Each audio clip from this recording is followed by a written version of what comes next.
Welcome to the third installment of Introduction to Agricultural Emergency Management, produced by the National Agricultural Biosecurity Center at Kansas State University. In this section, we will continue our discussion of the major animal agriculture industries in the United States. Unless otherwise noted, all statistics are from the U.S. Department of Agriculture. The video links provided in this training are for educational purposes only. Their inclusion does not imply endorsement or support of any of the companies represented. First, let's take a look at the poultry industry. The next two slides provide several basic definitions that are fundamental to understanding the poultry industry. Before we proceed any further, please take a moment to familiarize yourself with them.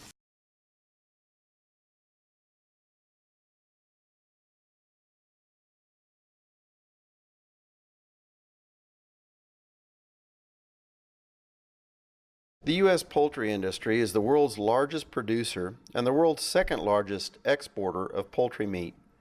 In 2015, the National Chicken Council notes that about 19% of broiler production was exported. At over 90 pounds per capita consumption, Americans consume more chicken than anyone else in the world. U.S. consumption of poultry meat is considerably higher than beef or pork, but less than total red meat consumption. In 2016, the poultry industry produced $38.7 billion in cash receipts, accounting for nearly 1/4 of receipts for all animals and products. Broilers made up 2/3 of this value. Also, in the year 2016, 88.4 billion table eggs were produced, as well as 13.6 billion eggs for hatching production. The chicks that are hatched from hatching eggs go on to be used for commercial egg production or to supply multiplier breeding flocks. The map on this slide depicts the distribution of poultry farms throughout the U.S. Each blue dot on the map represents 20 farms. As you can see, poultry production is concentrated in the southeastern United States, with the top 6 states, North Carolina, Georgia, Arkansas, Alabama, Mississippi, and Texas, accounting for 53% of sales. The poultry industry is far different than any of the industries discussed thus far. Because of the size of the animal and need for strict biosecurity, commercial poultry are raised almost exclusively indoors. This also helps protect against predators and provides a comfortable environment for the birds regardless of the weather outside. 3 types of producers operate poultry farms: independent growers, who own the poultry they raise on a commercial scale; contract growers, who raise poultry for someone else under a production contract; and contractors using contractees, or subcontractors, to raise some poultry in addition to their own production. Contractees account for higher shares of production than number of farms. For instance, in the case of broilers in 2012, contractees accounted for 48% of broiler farms, but 96% of production. For pullets, it was 30% of farms, but 63% of production. And for turkeys, 20% of farms, but 69% of production. In the early 1900s, most Americans were farmers and many owned chickens. Today, less than 2% of Americans are actively involved in agriculture, and an even smaller percentage own poultry. Modern agriculture has gone through many advances to make this possible, and the vertically integrated business model the poultry industry has largely adapted may likely be the way much of U.S. agriculture is organized in the years to come. There are 3 major sectors of poultry production that we will discuss in this training: broilers or meat birds, layers and egg production, and turkeys. We will also briefly discuss the remaining parts of the industry in a miscellaneous section. At any given time in the United States, there are over 1.5 billion broilers in inventory. Because the birds are harvested at such a young age compared to other species, farmers can produce several sets of broilers in a year. Thus, in 2015, over 8.8 billion chickens were harvested commercially. As previously mentioned, the poultry industry is easily the most vertically integrated of the animal agriculture industries in the United States. Consequently, approximately 35 companies contract with about 25,000 family farmers to produce roughly 95% of the broilers in the U.S. The remaining 5% are raised on company-owned farms. Similar to the previous census map, this figure depicts the geographic distribution of broiler farms in the U.S. Each blue dot represents 10 farms. Georgia, Alabama, Arkansas, North Carolina, Mississippi, and Texas lead broiler production in the U.S. with over 100 million birds each. This diagram, compiled by the National Chicken Council, shows the flow of broilers, resources, and products through the production chain. However, it would also largely apply to turkey production, which we will discuss later. Those entities surrounded by a turquoise circle are facilities typically owned by a vertically integrated poultry farm. Items surrounded by black are facilities that the company contracts out to a grower. Those items in blue text are separate entities from the integrated farm. Hens and roosters are kept on a breeder farm where fertile hatching eggs are produced that will eventually become chickens for meat. Eggs are collected daily and transported to the hatchery where they are incubated in a strictly controlled environment for 21 days. Turkey eggs for 28 days. Within 24 hours after hatching, the poults are processed and delivered to a grower's farm where they are raised in grow-out houses. Broilers reach market weight by 6 to 7 weeks of age, while turkeys take closer to 14 weeks for hens and 18 weeks for toms. At this point, the birds are transported to a processing plant for harvest, and the farmer is compensated for a base payment and an incentive payment. The next set of videos will help reinforce this flow of birds starting with newly hatched chicks and describe the process for moving them to a grow-out house on a contractor's farm, as well as the environment of the grower house where broilers are raised.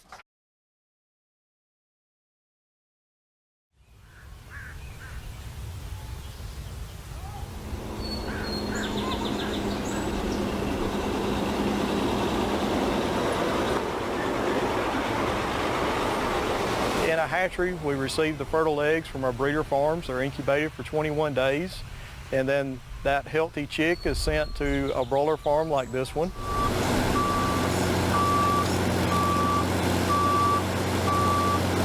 We get the birds the day that they're hatched, so they're less than 24 hours old when they get on the farm, and so we got to have everything right and ready for those birds to come in.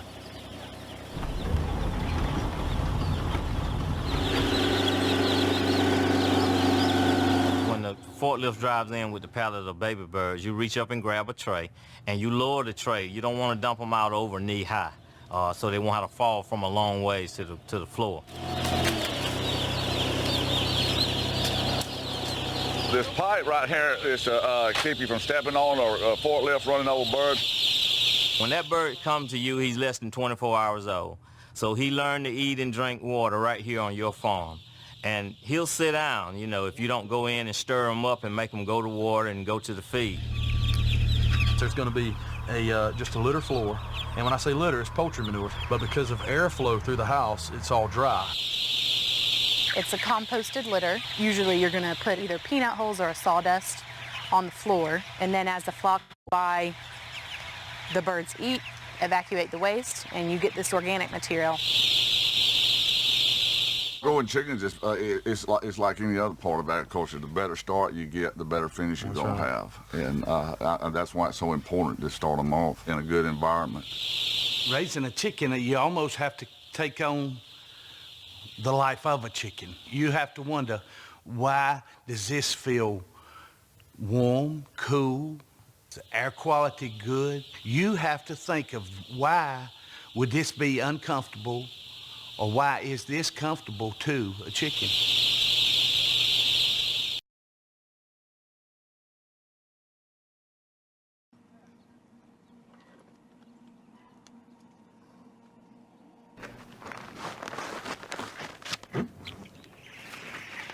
We wear these coveralls, hairnets, and boots, not really to protect the humans or the people that are coming inside the houses, but we want to protect our chickens. We have this enclosed environment and we want to keep it safe for them, and part of that is being biosecure. We use the dry chlorine foot pan as just another further precaution. So you step in that, if there is anything on the bottom of your boot, it's going to be killed before you enter the house. I have on-farm shoes and clothing that I wear just on the farm. I make sure that I'm coming straight from home here to the farm. I don't allow anyone access into my houses. I don't allow anyone access into the farm itself. When the chicks start out, they don't have any feathers. They start out with down, so they're all going to have this yellow down throughout their whole body. And as they mature, they'll start to lose that, and they'll start growing in, you know, what you traditionally see on birds, these feathers. And that's one of the reasons that we change the temperature in the houses, is when they're babies and they've got this down, they can't control their own body temperature as much. So we control the temperature in the houses for them. And then as they get older, you can hear in the background that we've got fans running. And we use that to help cool them off once they get these feathers covering their body. When birds are placed in the house, that's their time that they're going to learn where the feed and water's at. So immediately after placement, the producer's going to encourage them to walk to the feed lines, walk to the water lines, and they'll learn how to use that nipple drinker and go into the feed pans and get their feed there. Well, as you can see here, the broilers are grown in open floor plan barns, so there's no cages. They have plenty of room to roam and commune with other birds and eat and drink. When you're looking throughout the house and walking with the birds, you'll notice that there's going to be, you know, areas where the birds are more combined together in little clumps, and then there's going to be areas of wide open space where you can see, you know, the floor of the house. And that's just because of the natural communal behavior of the poultry. Sometimes they want to just be cuddled up to each other, and other times they want to have alone time, run off by themselves, but you're never going to see really them just completely spread out throughout the house. They're going to want to commune together. In 2016, there were over 350 million layers in the U.S. that produced more than 88 billion table eggs and 13.6 billion hatching eggs. 86% of this production came from just 63 companies, with 1 million or more such hens each. Of these, 15 companies have more than 5 million hens. As we have discussed with each of the other livestock industries so far, the poultry industry has also seen significant consolidation in recent years. According to the American Egg Board, currently 99% of all hens in the U.S. come from roughly 200 companies with flocks exceeding 75,000 hens. This number is down from 1994, when there were 350 companies with flocks exceeding 75,000 hens. For those unfamiliar with poultry production, it is worth noting that no roosters are required for laying hens to produce eggs. Just as a woman ovulates regularly under no influence of a male, hens lay eggs independent of a rooster. Roosters are required to fertilize eggs to be hatched out for chicks. Female chicks are raised into pullets for commercial egg production, a process called rearing. The first part of this phase is brooding and lasts for up to 6 weeks, or until the chicks can control their own body temperature. The growing stage lasts from 6 to 20 weeks. Emphasis is put on correct weight gain during this time, as deficient or excessive feeding can both lead to poor production during the hen's laying life. Pullets are usually moved to where they will lay at 16 to 18 weeks of age, before they reach sexual maturity, so that they are settled in before egg production begins around 20 weeks. This marks the beginning of their productive adult life, which lasts up to 78 weeks.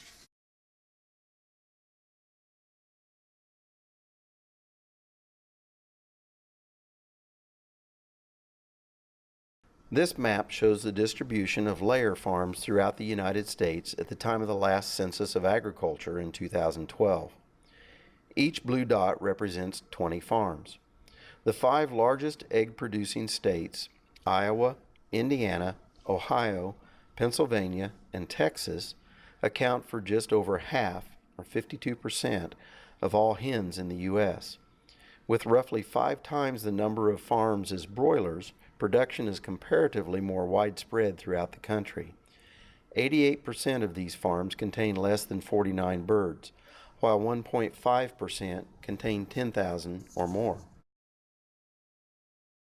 According to the Agricultural Marketing Resource Center, the U.S. is the world's largest turkey producer and the largest exporter of turkey products.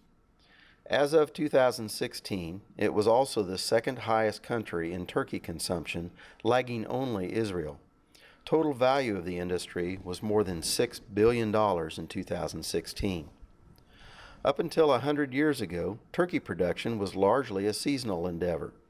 The advent of poultry feeds in the mid-1920s, however, facilitated large-scale, year-round production in protected environments. As with the broiler industry, vertical integration became common in the 1950s and 1960s. Today, turkey production is scattered throughout the U.S., with the top 5 turkey-producing states in 2015 being Minnesota, North Carolina, Arkansas, Indiana, and Missouri. In 2012, there were nearly 20,000 turkey farms in the U.S., with just over 100 million birds in combined inventory. Demand for turkey products has grown over the past decade, with the most growth occurring in ground turkey. Health concerns, taste, convenience, and environmental concerns are all factors driving the increase in demand. Unique to the turkey industry is that they exclusively practice artificial insemination. Artificial insemination maintains more continuous production and avoids injury to the females. Turkey production is organized similarly to broilers, except that turkeys incubate for 28 versus 21 days and take 14 to 18 weeks to mature, to compare to just 5 to 7 weeks for broilers. Please refer back to the figure and description on slide 9 for a refresher on flow of birds and resources through the production chain. This 2012 census map shows the distribution of turkey farms throughout the United States. One blue dot represents 10 farms. Minnesota, North Carolina, and Arkansas lead the U.S. in turkey production with over 25 million birds each. Miscellaneous poultry species include a variety of species such as quail, pheasants, partridges, guineas, peacocks, rheas, ostrich, pigeons, and more.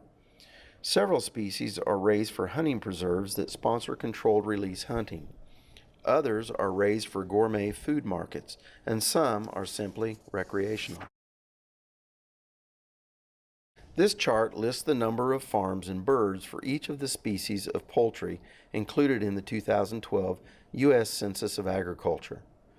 Broilers, layers, and turkeys are listed at the top for perspective as you look down through the remaining species.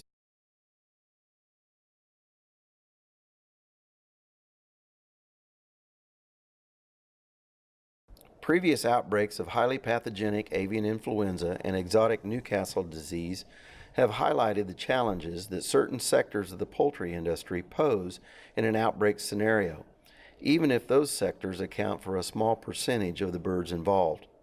For instance, backyard flocks of chickens and other species are not regulated by the state, and so authorities have no idea where all birds are kept.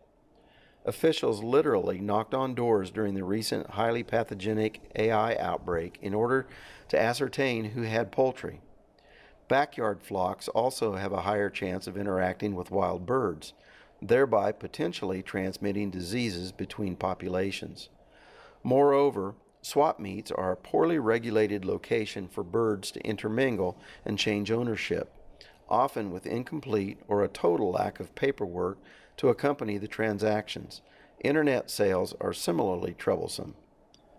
Finally, in the exotic Newcastle outbreak 15 years ago, illegal cockfighting presented a challenge to authorities in trying to control the spread of disease. We will now progress to discussing sheep, followed by goats. Oftentimes, these species are referred to as small ruminants. This slide provides several basic definitions that are fundamental to understanding the sheep industry. Please take a moment to familiarize yourself with them.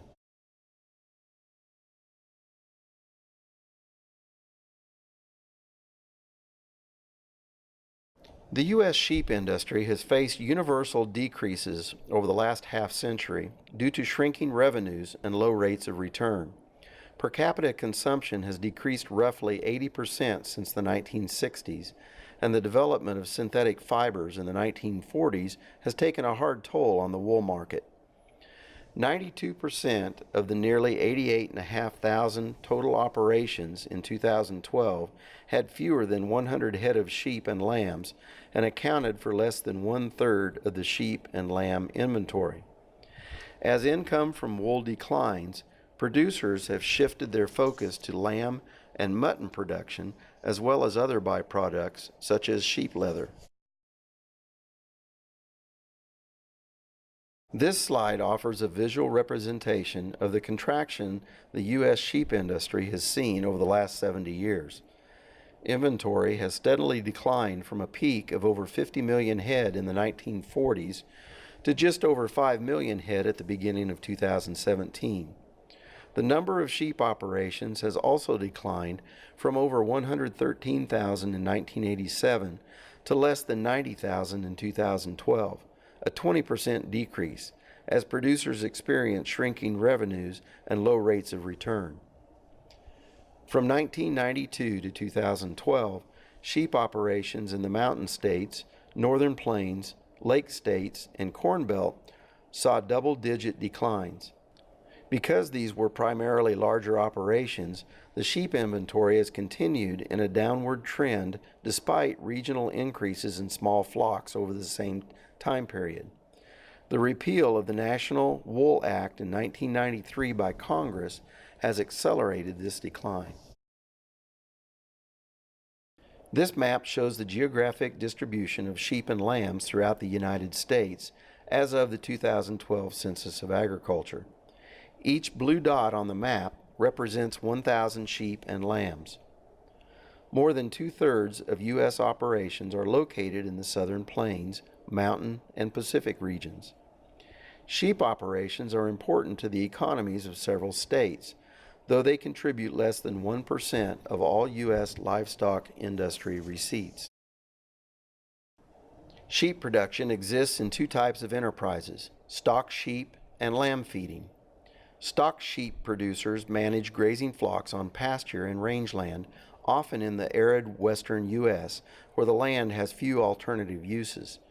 Sheep in the western United States are typically raised under traditional range conditions where a band of 1,000 ewes and their lambs graze unfenced pastures under the care of shepherds or sheep herders. Wool production is still important to the range sheep industry. Stock sheep producers sell lambs directly for slaughter or to be placed into feedlots. Feeder lambs are raised on forage until they weigh approximately 60 to 80 pounds, at which point they are taken to feedlots to be finished for slaughter. There are three main products derived from sheep: wool, meat, and milk. The following slides will discuss each of these in greater detail. The Agricultural Marketing Resource Center notes that 3.6 million sheep and lambs were sheared in the U.S. in 2016 to yield 25.7 million pounds of greasy shorn wool. The center goes on to state that the majority of wool produced in the United States is sold as greasy shorn wool, primarily through private or cooperative wool warehouses. Over half of U.S. wool production is high-value fine wools, 25 microns or less. The top 5 states in wool production, California, Wyoming, Utah, Colorado, and Montana, accounted for 44% of all wool production in the U.S. that year. Colorado is the most concentrated lamb feeding area in the United States. Recently, the lamb feeding sector has struggled due to higher feed costs and higher feeder lamb prices due to the increased demand for lightweight slaughter lambs by non-traditional markets. Lambs weigh about 135 pounds at slaughter, with some ethnic populations desiring a lighter harvest weight. In 2016, there were 2.2 million head of sheep harvested commercially. Due to declining acceptance of lamb and competition from other meats, per capita consumption of lamb and mutton has dropped from nearly 5 pounds in the 1960s to around 1 pound presently. The Northeast and other large metropolitan areas with higher ethnic populations provide the largest market for lamb products. U.S. lamb consumers prefer high-quality cuts such as legs and loins, while the remainder of the lower quality, less desirable cuts go to the pet food industry or are exported. It is estimated that there are 75 to 100 dairy sheep farms located throughout the U.S. Most dairy sheep farmers milk ewes for about 6 months or 180 days, during which time they will produce about a half gallon of milk per day. This milk is rich in fat, solids, and minerals, making it ideal for cheese production. Thus, many of the farms are located on the east and west coasts, where the market for specialty cheese products is located. Our discussion will now center around the other kind of small ruminant commonly raised in the U.S., goats. Although goat production lags behind the production of other livestock species within the U.S., the meat goat industry is the fastest growing segment of livestock production in the country. In 2016, there were over 2.62 million goats in the U.S., of which 80% were meat goats. This 2012 census map shows the distribution of goats throughout the United States, with each blue dot representing 500 goats. Texas is by far the largest goat-producing state, containing nearly 1/3 of the total goat population in the U.S. Other states that rank high in goat production include Tennessee, Oklahoma, California, Missouri, and Georgia. This slide provides several basic definitions that are fundamental to understanding the goat industry. Please take a moment to familiarize yourself with them.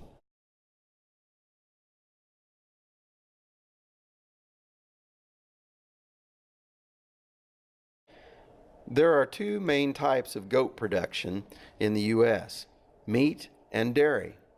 We will discuss each of these in more detail in the next couple of slides.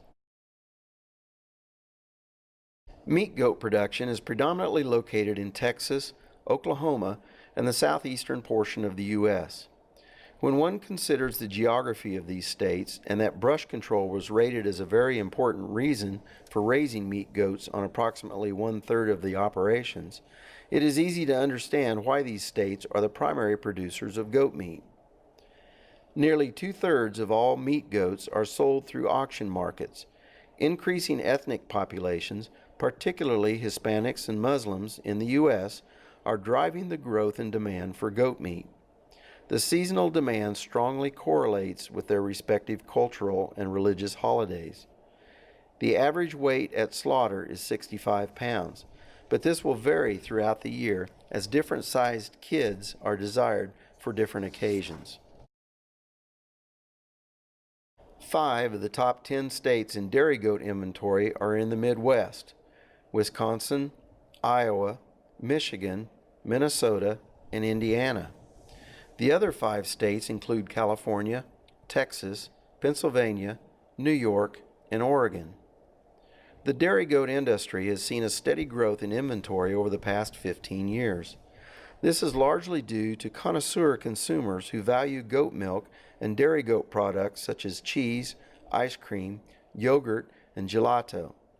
In fact, goat cheese has been one of the fastest growing segments of specialty cheese throughout the past decade. The increase in inventory is also attributable to individuals with allergies and gastrointestinal disorders who value goat milk because of its unique nutritional and biochemical properties that make it different than cow's milk. The use of dairy goat milk varies from farm to farm, with 74% of operations using some of it to feed kids, 67% of farms using a portion of it for personal consumption, and only 21% of operations selling or trading it. The second to last section in this training module takes a brief look at the equine industry in the U.S.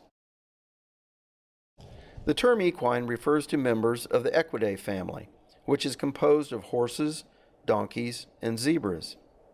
The U.S. equine industry is primarily a recreational industry, though horses continue to serve a vital working role in a number of livestock operations, especially in the western U.S. Over 3.5 million horses and ponies reside on just over 500,000 farms, 96% of which have between 1 and 24 animals. An additional 98,000 farms house 292,000 mules, burros, and donkeys. For decades, the domestic market for horse meat has been quite small, with most of the meat either going to zoos or being exported. 3 slaughterhouses were still operating in 2007 when a court ruling defunded USDA inspection of horse slaughter. Because USDA inspection is required for any interstate meat sales, the lack of inspection effectively ended the practice of horse slaughter on U.S. soil. Since then, several attempts have been made both to reopen slaughterhouses and to permanently ban the practice, with neither coming to fruition as of 2017. In the meantime, approximately 130,000 horses have been exported annually to Canada and Mexico for slaughter. While commonly considered a companion animal species, the USDA classifies equine as livestock, though not as food-producing animals.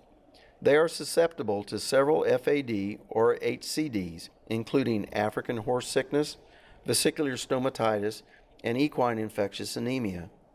While the economic significance of the U.S. equine industry is minor compared to other livestock species, an outbreak of one of these diseases would and has had significant implications for the movement of recreational animals throughout the country. Moreover, horses are routinely affected by all hazard events and are a necessary consideration to this type of planning. The final portion of our discussion in Section 3 will be about the captive cervid industry. The Cervidae family includes 39 species, of which only a few are commonly raised in captivity for commercial purposes: Rocky Mountain elk, red deer, fallow deer, sika deer, and axis deer. People have captive wildlife for a variety of reasons that range from game farming to maintenance of small private zoos. The captive cervid industry expanded significantly in the early 1980s due to a speculative market for live animals for breeding purposes, venison, and velvet antler sales. The captive cervid industry is difficult to characterize economically due to the diversity of products and variation in types of operations. Products are not standardized as in other livestock sectors, and little price or production data is available. Nonetheless, a 2007 study published in Western Economics Forum estimated that the industry, excluding spending by hunters, contributes nearly $1.3 billion to U.S. gross domestic product. Another study by Texas A&M identified it as one of the fastest growing industries in rural America.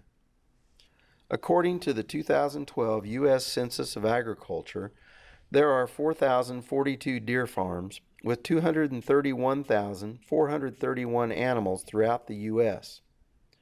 Texas far exceeds any other state in inventory, with 122,936 head.